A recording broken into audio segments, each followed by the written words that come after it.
আমি চাই আমি চাই এই অভিযান চলুক। যারা আমার সাথে সহমত আছেন তারা ভিডিওটা শেয়ার করবেন। দেখেন, শেয়ার করলে করেন, না করলে না, বাট আমার কাছে মনে হয় যে আজকের দিনে সারা পৃথিবীতে ইসলামিক রাষ্ট্র হিসেবে আমরা সৌদিকে ভালোবাসি, রাষ্ট্র হিসেবে সৌদিকে, কারণ এখানে আল্লাহর ঘর আছে, রাসূলের রজা মোবারক আছে। এর বাহিরে আইয়ামে জাহিলিয়াত যুগ বলেন, যত ধরনের ডিস্টারবেন্স বলেন, আজকের দিনে সারা পৃথিবীতে আরব রাষ্ট্রগুলোকে এই ঝুঁকাই ফেলার জন্য যে রাজাটা দায়ী, বর্তমান যুবরাজ মোহাম্মদ বিন সালমান, সে চাপ দিছে যে ইরানের সর্বোচ্চ না থেকে শেষ করেন। এখন এই যে ঘটনা ঘটছে, এরপরে হচ্ছে খুশির সংবাদ হচ্ছে, আমি জানি যে ইরান হারবে, প্যাথেটিক একটা সিচুয়েশন তৈরি হবে, মানে এতটা প্যাথেটিক হবে যে আমরা হয়তো ওই যে অর্থাৎ গাজার পরিস্থিতি আমরা এখানে দেখতে পারি। বাট ইরান ঝুঁকবে না।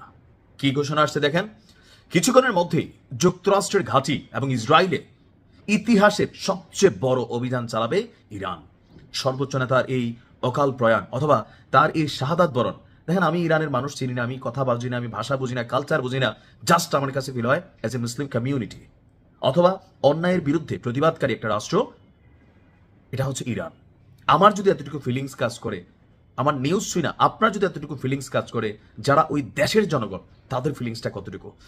দর্শক, খুবই আমি জানি না মানে রেজাল্ট কি হবে, বাট ইতিহাসে সবচেয়ে বড় হামলার প্রস্তুতি নিচ্ছে ইরান। ইতিমধ্যে গতকালকে থেকে দুবাই, কাতার, বাহরাইন, সৌদিতেও ইরান তার ভিন্ন ভিন্ন বিচ্ছিন্ন বিচ্ছিন্ন অভিযান চালিয়েছে। But right now something bigger এটা সামনে আসছে।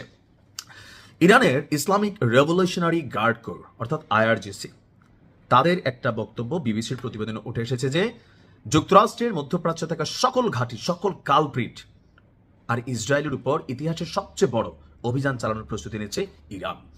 আপনার দেশটির বার্তা সংস্থা ফার্স নিউজ বলছে, আইআরজিসি জানিয়েছে যে এই অভিযান অল্প কিছুক্ষণের মধ্যেই শুরু হতে যাচ্ছে। হয়তো আমি যখন নিউজটি আপলোড করছি আর আপনি যখন নিউজটি দেখছেন, ততক্ষণে হয়তো আমাদের অভিযান শুরু হয়ে যাবে।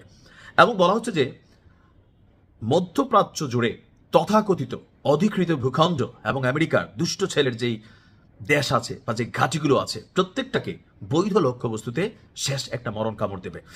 আপনার কয়েক ঘন্টা আগে ইরানের রাষ্ট্রীয় গণমাধ্যম আমাদের সর্বোচ্চ নেতার মৃত্যুর বিষয়টি নিশ্চিত করেছে, এবং কি ডোনাল্ড ট্রাম্প উচ্ছ্বাস প্রকাশ করছে, দেখো, আই হ্যাভ ডান ইট, শেষ। তবে ইরানের জন্য সামনে দুইটাই পরিণতি। একটা হচ্ছে ইরান ফিলিস্তিনের চেয়ে খারাপ রাষ্ট্রে পরিণত হয়ে যাবে, মাটিগুলারে পর্যন্ত, মানে আমি জানি না আপনি কি করবে। কারণ এখানে আপনার যে সিজ্জিল নামক যে মিসাইল গতকাল ইরানের আকাশে দেখা গেছে, এটা বড় ভয়ঙ্কর। আর আমেরিকা যেই মেশিনারিজগুলো ইসরায়েলের হাতে দিয়েছে, মাটির নিচে থাকা সুরক্ষিত বাংকার, সে বাংকার পর্যন্ত ধসাই দিতে পারে এমন টাইপের মেশিনারিজ কিন্তু তুলে দিয়েছে। এখন ইরান বলছে যে পশ্চিমা রাষ্ট্রগুলো অথবা ইরানের শত্রুরা কল্পনাও করতে পারবে না যে কত বড় অভিযান চলবে। এখন এখানে দুটো পারসেপশন হতে পারে। আমি আগেই বলছি, এই যে সময়টা নিছে আমেরিকা, তখন কিন্তু বলছি যে আমেরিকা আসবে, ধরবে ইরানরে।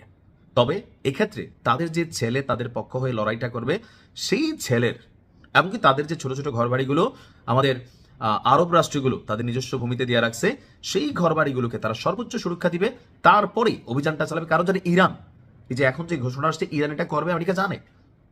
আর সেই কারণে তারা সর্বোচ্চ লেভেলে আপনার নিরাপত্তা সিস্টেম আপডেট করে ফেলছে। তারপরে বাকিটা আল্লাহর হাতে। দোয়া করি এই অভিযান সফল হোক।